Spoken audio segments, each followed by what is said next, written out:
It was about midwinter when we left from Florida. We were halfway through the trip and something happened. I was asleep. I'm not sure what happened, but for sure the boat was going down.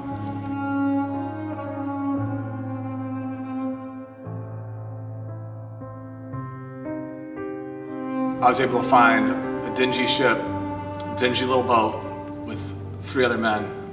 Myself as a correspondent, the oiler, the captain, and the cook. And we were all left floating there in a ship together.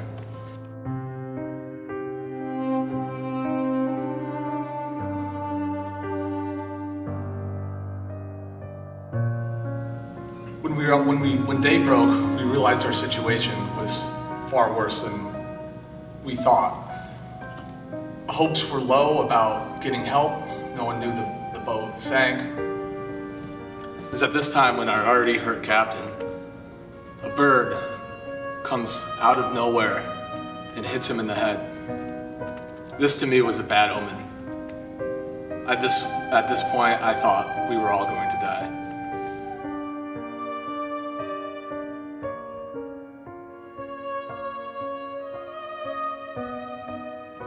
When you're put into a situation like this, you have a brotherhood that forms with the people you're with. And I find that to happen very strongly. I had a very strong bond with all the men on board, and we became very close. It was at this time when this bond was forming that the cook noticed land in a lighthouse. And it was still pretty far away at this time, but optimism grew that, you know what, we might have a shot to survive. We might get through this.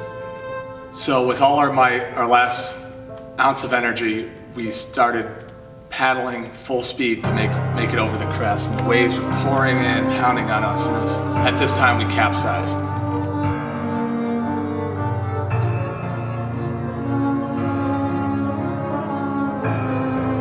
So we all made a break for it. The oiler went ahead, charging ahead. I was closely behind him, and I wasn't thinking about anyone else. I was just thinking about, I gotta get to shore. Waves were hitting me, crashing down. I was swallowing in water. And it was this time I realized a hand went out and it grabbed me. A hand went out and grabbed me. It was a man. I had reached shallow water, and there was many men on the beach, rescuers, and so then I realized I was safe. When I looked back, I could see the captain and the cook slowly coming ashore. But I couldn't see the oiler. It was at this time I realized that I lost somebody. The oiler drowned on the way in. He was the strongest of the group, but he was the only one that didn't make it.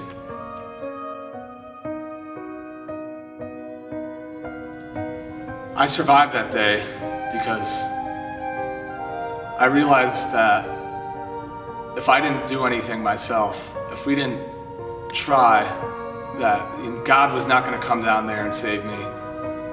The ocean, there's no forgiveness in the universe, and nature will take its course.